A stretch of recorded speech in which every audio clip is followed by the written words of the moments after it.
Assalamualaikum warahmatullahi wabarakatuh. Okay, untuk hari ini kita akan masuk bab 6, cabaran selepas pembentukan Malaysia. Okay, seperti yang awak dah belajar bab 5, awak belajar mengenai pembentukan Malaysia. Macam mana Malaysia ni menggabungkan antara Tanah Melayu, Sabah, Sarawak, Brunei dan Singapura. Kemudian Brunei tarik diri last minute, jadi tinggal Tanah Melayu, Sabah, Sarawak, Singapura. Okay, jadi bila negeri-negeri ini bergabung menjadi negara Malaysia, apakah cabaran selepas pembentukan tu, apakah cabaran-cabaran yang berlaku selepas pembentukan Malaysia, kita akan tengok.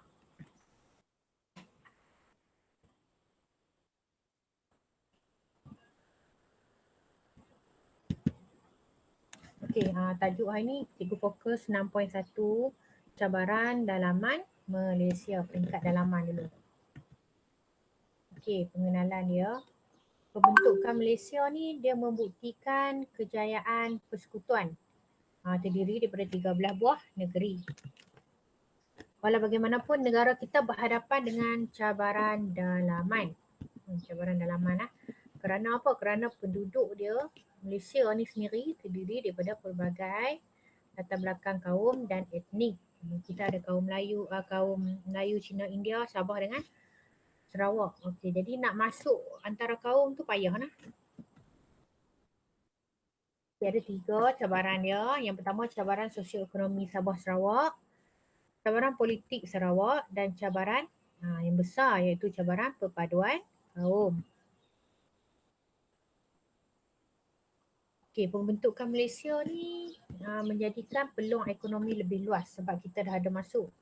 Disumbang hasil bahan asli ni disumbangkan oleh orang Sarawak dengan Sabah. Sabah dan Sarawak ni kaya dengan bahan asli. Kemudian ekonomi negara pun bertambah daripada getah, biji timah. Kalau tanah Melayu asalnya pengeluaran getah dengan biji timah saja. Kemudian dengan adanya Sabah Sarawak, kita ada lada hitam, petroleum, minyak kelapa sawit, kayu balak dan koko. Walau bagaimanapun negara hadapi cabaran untuk nak imbangkan ekonomi di Sarawak dengan Sabah sebab masa tu Sabah dengan Sarawak baru merdeka. Lepas join Malaysia dia baru merdeka, jadi banyak dia masih mundur pada masa tu.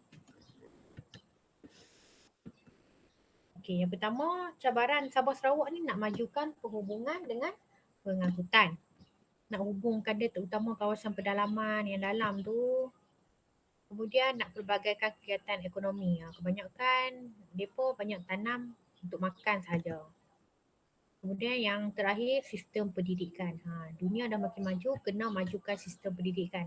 Terutamanya di pedalaman orang asli Sabah Sarawak tu. Macam mana nak bagi mereka bersekolah juga. Okey, cabaran pembangunan sosioekonomi di Sabah Sarawak yang pertama mempelbagaikan kegiatan ekonomi. Kita nak pelbagaikan kegiatan ekonomi orang Sabah dengan Sarawak ni. Kita tahu Sabah dengan Sarawak ni dia kaya dengan hasil bumi. Tapi namun rakyat dia masih amalkan pertanian sara diri. Apa tu pertanian sara diri? Maksudnya dia tanam untuk diri dia makan sahaja. Jadi penyelesaian dia rakyat perlu libatkan dengan aktiviti ekonomi komersial. Kita kena ajar mereka untuk tanam, untuk dijual, untuk dipasarkan.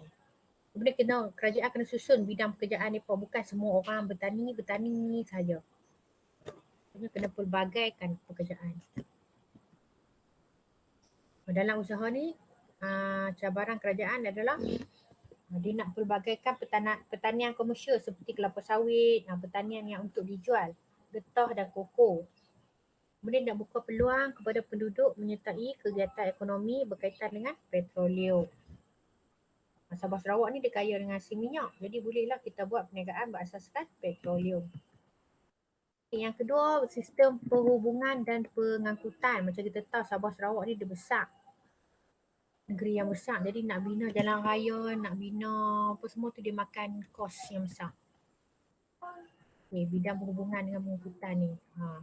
Penduduk Sarawak Sabah dia masih guna pengangkutan air, dia pun masih guna rakit, guna sampan untuk pergi ke satu tempat. Jadi tugas utama kerajaan ni dia kena buat satu sistem perhubungan, kereta api ke, jalan raya ke, pengangkutan untuk pergi ke kawasan-kawasan pedalaman. Dan usaha ni dimasukkan dalam rancangan pembangunan 5 tahun Malaysia. Bila Malaysia dibentuk, buat rancangan pertama Malaysia dibuat dalam tempoh 5 tahun. Dalam tempoh 5 tahun kita buat rancangan, kita nak tengok sejauh mana kejayaan yang dicapai.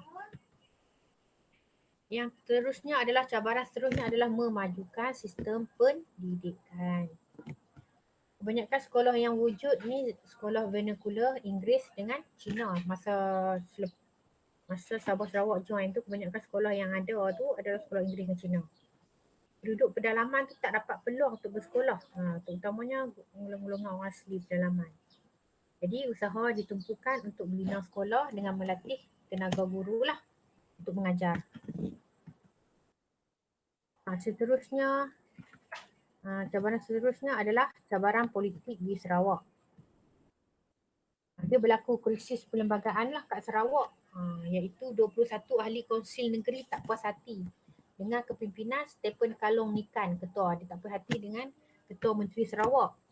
Kemudian dia dipecat oleh Gubernur.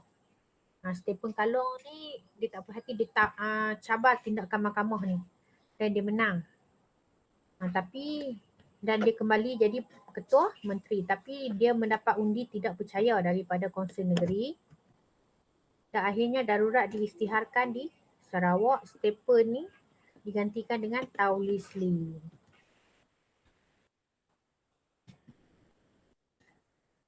Ni Stephen Kalong, Ketua Menteri Sarawak, digantikan dengan Tau Leslie. Okay, dan cabaran yang ketiga adalah perpaduan kaum. Okay, perpaduan kaum dengan integrasi nasional. Cabarannya. Okay, perpaduan kaum, negara kita ni mempunyai pelbagai kaum, Melayu, Cina, India, kemudian daripada Sabah Sarawak, Melanau, Iban, Bidayu, Kadazan, Murut dan Bajau. Lepas tu, penduduk yang pelbagai budaya ni bukan semua boleh terima budaya kaum lain.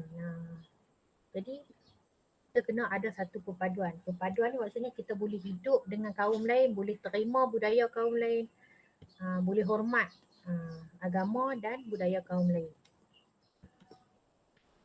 Jadi integrasi nasional ni, cabaran dia adalah jarak. Jarak maksudnya Sabah, Sarawak, Tanah Melayu dah jadi satu negara. Semua duduk di bawah satu negara. Jadi nak wujudkan rasa hidup dalam satu negara tu, cabaran dia payah sebab Sarawak dengan Sabah ni dia jauh. Dia duduk jauh daripada orang Melayu, Tanah Melayu. Kemudian pada masa dulu pula, kapal terbang pun terhad. Jadi pergerakan antara Sabah Sarawak ke Tanah Melayu tu payah kan. Jadi payah nak capai semangat satu Malaysia tu. Jadi kesimpulannya negara kita ni menghadapi pelbagai cabaran nak wujudkan seimbang dari segi pembangunan dengan ekonomi. Maksudnya masa mula pembentukan Malaysia tu cabaran dia tinggilah. Tu cabaran kepada pemimpin kita tu nak selesaikan masalah-masalah yang cikgu sebut tadi. Jadi sebagai rakyat Malaysia, perpaduan yang wujud law ni, wujud law ni adalah hasil usaha pemimpin terdahulu, usaha orang yang terdahulu. Sampai sekarang kita Tanah Melayu, Sabah Sarawak duduk sebagai satu negara. Perlu diperkukuhkan lah. Perpaduan yang wujud law ni perlu diperkukuhkan dan dipertahankan untuk wujudkan suasana yang lebih aman. Ini soalan kebat yang patut awak fikirkan lah. Okay, mengapakah perpaduan menjadi agenda penting dalam sesebuah negara? Kenapa dalam sesebuah negara tu perlu ada perpaduan? Perlu fikirkan kenapa. Kalau tak ada perpaduan, apa yang jadi? Jadi bolehlah kalau tak ada perpaduan akan berjadi pergaduhan antara kaum. Kemudian akan jadi negara tidak aman, negara kucang kacir. Okey ya.